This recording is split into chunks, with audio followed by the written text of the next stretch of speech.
अस्सलामुअलैकुम दोस्तों, आइए कहानी सुनाऊं। अगर आप मेरे चैनल पर नए हैं तो सब्सक्राइब करें और मज़ीद आने वाली कहानियां सुनने के लिए बेल नोटिफिकेशन को ऑन कर लीजिए। शुक्रिया। ये एक सच्चा वाक़या है जिसे सुनकर आप लोगों को यकीन नहीं होगा कि ऐसे रौनक वाले इलाकों में भी जिन भूत मौजूद हो सकते हैं। किस्सा कुछ यूँ है कि मेरा नाम अनस है और मैं अपनी फैमिली के साथ एक न्यू अपार्टमेंट में शिफ्ट हुआ। हम 4 लोग हैं।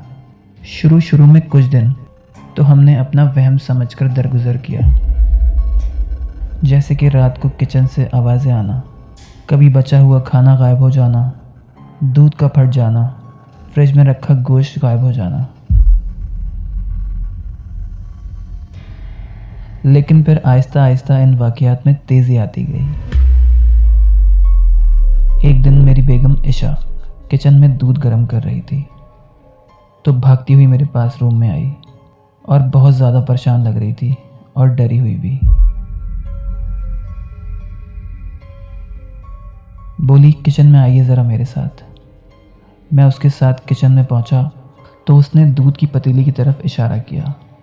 मैंने जैसे ही पतीली की जानिब देखा, मेरे होश उड़ गए। पतीली में दूध तो था पर लाल, बिल्कुल जैसे खून होता है, और उसमें से अजीब सी बू आ रही थी। मैंने बेगम से पूछा कि ये क्या है। वो बहुत ज़्यादा घबराई हुई थी। बोली, जब मैंने पतीली में दूध डाला तो उस वक्त तो ठीक था। मैं बर्तन धो रही थी, वापस पलटी तो ये हाल था। मैंने चूल्हा बंद करा, दूध को तो सिंक में बहा दिया, पर उससे पूरे घर में एक अजीब सी बू फैली हुई थी। हमारी समझ में कुछ नहीं आ रहा था कि ये कैसे हुआ। सुबह हुई तो ईशा किचन में नाश्ता बना रही थी।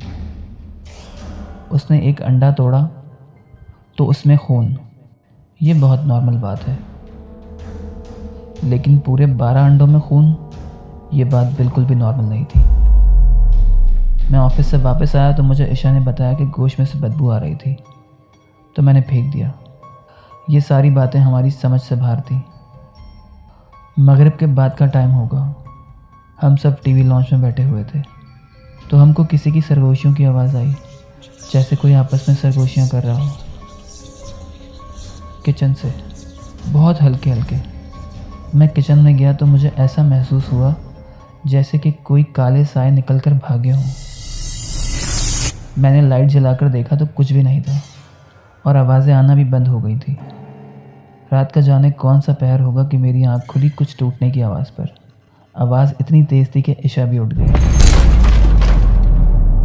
हम लोग बाहर पहुँचे टीवी लॉन्च में। वहाँ सब कुछ अपनी जगह पर था, पर हम जैसे ही किचन में दाखिल हुए हमारे होश उड़ गए ये देखकर कि किचन में रखा हुआ फ्रिज ज़मीन पर पड़ा हुआ है और आसपास कुछ बिखरा हुआ सामान भी पड़ा हुआ है किचन का। वो जो ज़ोर से आवाज़ आई थी वो शायद फ्रिज की ही थी। ये देखकर हम काफ़ी परेशान हुए और डर गए। मैंने ईशा से कहा, शायद पटरी का पाया टूट गया है इसलिए फ्रिज नीचे गिरा, लेकिन पटरी तो बिल्कुल साबित थी। फिर ये कैसे गिरा? ये देखकर हम काफ़ी परेशान और डर गए थे। मेरे 2 बच्चे हैं, वो दोनों कमरे में सो रहे थे। मेरी बीवी ने मुझे पहले भी कहा था इस अपार्टमेंट में असरात हैं, पर मैंने उसकी बात पर कोई तवज्जो नहीं दी। लेकिन अब मुझे भी लग रहा था कि इस अपार्टमेंट में कोई ना कोई गड़बड़ तो है, क्योंकि ये काम तीसरी मंजिल पे आके कोई इंसान तो नहीं कर सकता। किचन की साफ़ सफाई में सुबह हो गई। मैं ऑफिस भी नहीं जा सका। अलबत्ता हमने बच्चों को स्कूल भेज दिया। 2 दिन सुकून से गुजरे। मेरी बड़ी बेटी, जिसकी उम्र 11 साल है, वो किचन में कुछ लेने के लिए गई। अभी कुछ ही देर हुई होगी, उसकी दिल खराश चीख पूरे घर में गूंजी। हम जैसे ही वहाँ पहुँचे वो ज़मीन पर बेहोश पड़ी हुई थी। फ़ौरन उसको उठाया और करीबी हॉस्पिटल लेकर गए। उसको होश तो आ गया, पर वो बहुत डरी हुई थी। हॉस्पिटल से डिस्चार्ज लिया और उसको गाड़ी में घर ला रहे थे तो वो रोने लगी और बोली, मुझे घर नहीं जाना है। बहुत ज़्यादा रो रही थी तो मैं उसे अपनी अम्मी के घर ले गया। वहाँ जाकर उससे पूछा कि क्या हुआ था, घर क्यों नहीं जाना? तो उसने बताना शुरू किया।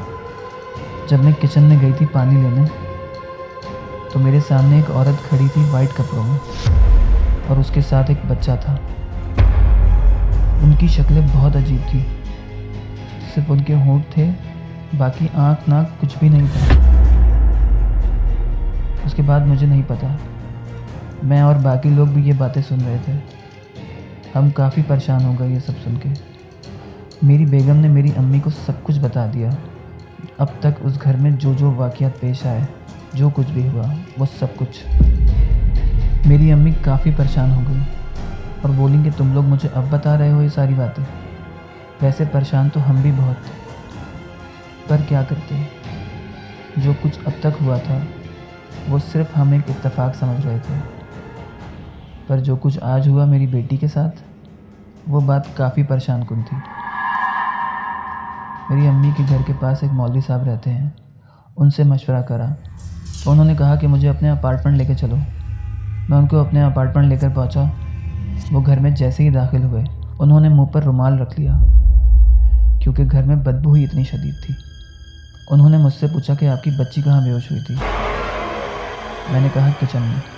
तो बोले चलो वहाँ। वो जैसे ही किचन में पहुँचे, उन्होंने कुछ पढ़ना शुरू कर दिया। कुछ देर तक यूं ही पढ़ते रहे, फिर बोले घर बंद कर दो। उन्होंने जैसा कहा मैंने वैसा किया। हम अपार्टमेंट से नीचे उतर आए। गाड़ी में बैठे तो उन्होंने बताया कि इस फ्लैट में जन्नात का बसेरा है। वो यहाँ रहते हैं, पूरा ख़ानदान है उनका। तुम इस फ्लैट को फ़ौरन छोड़ दो, इससे पहले कि कोई बड़ा नुकसान उठाना पड़े। मैंने पूछा कैसा बड़ा नुकसान?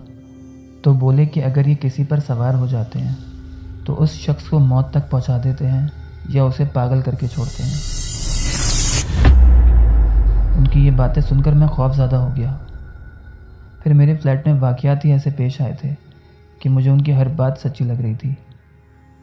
मैंने घर जाकर अपनी अम्मी को और ईशा को सब कुछ बता दिया।